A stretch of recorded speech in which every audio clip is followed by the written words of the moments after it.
오늘 우리에게 주신 하나님의 말씀은 고린도전서 15장 1절에서 11절까지 말씀입니다. 형제들아, 내가 너희에게 전한 복음을 너희에게 알게 하노니 이는 너희가 받은 것이요 또 그 가운데 선 것이라. 너희가 만일 내가 전한 그 말을 굳게 지키고 헛되이 믿지 아니하였으면 그로 말미암아 구원을 받으리라. 내가 받은 것을 먼저 너희에게 전하였노니 이는 성경대로 그리스도께서 우리 죄를 위하여 죽으시고 장사 지낸 바 되셨다가 성경대로 사흘 만에 다시 살아나사 게바에게 보이시고 후에 12 제자에게와 그 후에 500여 형제에게 일시에 보이셨나니 그 중에 지금까지 대다수는 살아있고 어떤 사람은 잠들었으며 그 후에 야고보에게 보이셨으며 그 후에 모든 사도에게와 맨 나중에 만삭되지 못하여 난 자 같은 내게도 보이셨느니라. 나는 사도 중에 가장 작은 자라. 나는 하나님의 교회를 박해하였으므로 사도라 칭함받기를 감당하지 못할 자니라. 그러나 내가 나된 것은 하나님의 은혜로 된 것이니 내게 주신 그의 은혜가 헛되지 아니하여 내가 모든 사도보다 더 많이 수고하였으나 내가 한 것이 아니요 오직 나와 함께 하신 하나님의 은혜로라. 그러므로 나나 그들이나 이같이 전파하매 너희도 이같이 믿었느니라. 아멘. 고린도 교회는 바울이 전한 복음을 듣고 믿어서 구원받은 사람들이 모인 공동체였습니다. 그런데 시간이 지나면서 교회 안에 수많은 문제가 생기기 시작했습니다. 누구를 따르느냐를 가지고 파당을 만들었습니다.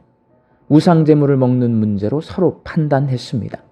성찬을 자기들끼리 먹으며 가난한 사람들을 무시했습니다. 성령의 은사를 가지고 서로 자랑하며 경쟁했습니다. 겉으로 보기에는 여러 문제가 있었지만 바울은 그 모든 문제의 뿌리가 하나라고 생각했습니다. 그것은 바로 복음을 잊어버린 것입니다. 그래서 바울은 고린도 교회 성도들에게 보낸 편지인 고린도전서를 마무리하면서 복음에 대해서 다시 말합니다. 본문 1절 말씀입니다.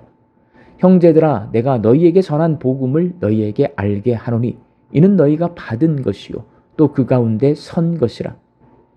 바울이 복음을 믿고 있는 고린도 교회 성도들에게 복음에 대해 다시 말하는 이유는 과연 무엇일까요? 복음은 한 번 듣고 지나가는 이야기가 아니라 교회가 끝까지 붙들어야 하는 것이기 때문입니다. 본문 2절 말씀입니다. 너희가 만일 내가 전한 그 말을 굳게 지키고 헛되이 믿지 아니하였으면 그로 말미암아 구원을 받으리라. 여기서 굳게 지킨다는 단단히 붙잡는다는 말입니다. 복음을 단단히 붙잡는 사람이 구원을 얻습니다. 교회는 복음을 단단히 붙잡고 있는 공동체입니다. 그러나 고린도 교회는 복음을 단단히 붙잡지 못했습니다. 그랬더니 사람을 자랑하고 은사를 자랑하고 자기 권리를 주장하고 교회가 분열하고 말았습니다. 그래서 바울은 복음을 단단히 붙잡고 복음을 변질시켜 헛되이 믿지 말고 제대로 믿으라고 권면하고 있습니다. 바울이 고린도 교회에 전한 복음은 십자가와 부활의 복음입니다. 본문 3절과 4절 말씀입니다. 내가 받은 것을 먼저 너희에게 전하였노니 이는 성경대로 그리스도께서 우리 죄를 위하여 죽으시고 장사 지낸 바 되셨다가 성경대로 사흘 만에 다시 살아나사. 복음은 하나님께서 우리를 위해 예수님을 통해 하신 일에 관한 이야기입니다. 예수님이 우리에게 찾아오신 것과 우리의 죄를 해결하신 것에 관한 이야기입니다. 예수님은 십자가에서 죽으심으로 우리의 죄값을 대신 치르셨고 사흘 만에 다시 살아나셨습니다. 십자가가 죄를 해결했다면 부활은 죄와 죽음을 완전히 이기셨음을 선포하는 하나님의 승리입니다. 이것이 바울이 전한 복음입니다. 바울은 예수님이 십자가와 부활을 설명하면서 예수님이 성경대로 죽으셨고 성경대로 살아나셨다고 말하므로 복음이 사람의 생각에서 나온 이야기가 아니라 하나님께서 오래전부터 계획하시고 약속하신 구원의 역사라는 것을 강조합니다. 복음은 하나님께서 준비하시고 선지자들 통해 약속하시고 예수님 안에서 완성하신 하나님의 구원 계획입니다. 예수님의 십자가와 부활에 관한 이야기인 복음은 사람을 변화시킵니다. 본문 5절에서 8절까지 말씀입니다. 게바에게 보이시고 후에 12 제자에게와 그 후에 500여 형제에게 일시에 보이셨나니 그 중에 지금까지 대다수는 살아있고 어떤 사람은 잠들었으며 그 후에 야고보에게 보이셨으며 그 후에 모든 사도에게와 맨 나중에 만삭되지 못하여 난 자 같은 내게도 보이셨느니라. 부활하신 예수님과 만난 베드로와 12제자, 500의 형제, 야고보, 모든 사도는 예수님을 바라보는 시각이 변화되었습니다. 이전에는 예수님을 내 꿈을 이루어 주실 분, 위대한 선생님으로 알았는데 부활하신 예수님을 만난 후에는 예수님이 하나님이시고 그리스도이시고 주님으로 보였습니다. 그리고 성경대로 십자가에 죽으셨음과 부활하셨음을 믿게 되었고 부활의 증인으로 변화되었습니다. 바울은 예수님을 핍박하던 만삭되지 못한 자 같은 자신이 맨 마지막에 부활의 주님을 만나고 부활의 증인이 되었노라고 고백합니다. 본문 9절과 10절 말씀입니다.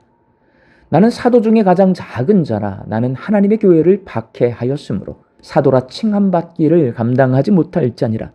그러나 내가 나 된 것은 하나님의 은혜로 된 것이니 내게 주신 그 은혜가 헛되지 아니하여 내가 모든 사도보다 더 많이 수고하였으나 내가 한 것이 아니요 오직 나와 함께 하신 하나님의 은혜로라. 바울은 자신의 과거를 잊지 않았습니다. 사람은 성공하면 과거를 잊기 쉽습니다. 높은 자리에 오르면 자신의 부족했던 모습을 감추려고 합니다. 그러나 바울은 오히려 자신의 가장 부끄러운 과거를 숨기지 않았습니다. 왜냐하면 그 과거를 기억할수록 하나님의 은혜가 더욱 크게 보이기 때문입니다. 바울은 자신의 자격을 말하지 않습니다. 하나님의 은혜를 말합니다. 그는 내가 열심히 살아서 내가 공부를 많이 해서 사도가 되었다고 말하지 않습니다. 내가 나 된 것은 모두 하나님의 은혜라고 말합니다. 복음을 단단히 붙잡고 있는 바울은 하나님의 은혜를 잊지 않고 기억하며 살고 하나님의 은혜를 단단히 붙잡고 살고 있습니다. 사랑하는 광주 양림교회 성도 여러분, 오늘 주신 말씀을 통해 지금 나는 무엇을 붙잡고 있는지 살펴보시기 바랍니다. 내가 무엇을 붙잡고 있는지 생각할 겨를도 없이 살고 있지는 않습니까? 복음을 놓치면 은혜를 놓치게 되고 은혜를 놓치면 감사가 사라집니다. 감사가 사라진 자리에 불평과 원망이 채워지고 불평과 원망은 내가 붙들고 있는 자기 생각과 자기 자랑에서 시작됩니다. 그러니 복음을 단단히 붙잡아야 합니다. 그래야 자랑할 것 없는 내 모습을 잊지 않고 기억하고 하나님의 은혜를 단단히 붙잡게 됩니다. 은혜를 단단히 붙잡아야 감사가 충만한 삶을 살 수 있습니다. 우리 광주 양림교회 성도들이 복음을 단단히 붙잡고 하나님의 은혜를 기억하며 감사가 충만한 삶을 사시기를 주의 이름으로 축원합니다. 함께 기도하겠습니다. 다른 것 붙들지 않고 복음을 단단히 붙잡고 살게 하여 주옵소서. 하나님의 은혜를 잊지 않고 기억하며 내 마음속에 감사가 충만한 삶을 살게 하여 주시어서 복음을 믿고 구원받은 사람으로서의 삶을 이 땅에서 살아가는 저희들의 삶이 되게 하여 주옵소서. 말씀 듣고 세상을 향해 나아갑니다. 우리 양림의 성도들 이 하루도 하나님 주시는 일용할 양식을 거두고 감사와 자족함으로 살게 하여 주옵소서. 흩어져 살고 있는 내 가족과 자녀들이 십자가와 부활의 복음을 단단히 붙들고 예수님 바라보며 하나님의 은혜 앞에 감사하며 살게 하여 주옵소서. 육신이 연약할 선악계를 간구하는 환우들을 불쌍히 여겨 주시어서 예수님의 능력으로 치유하여 주시고 오랜 시간 침상에 누워 계시는 장기 환우들과 어르신들이 천국 소망 붙들고 오늘 이 하루를 살게 하여 주옵시며 애쓰고 힘써서 돌보는 가족들 위에 새 힘을 더하여 주옵소서. 예수님의 이름으로 기도하옵나이다. 아멘.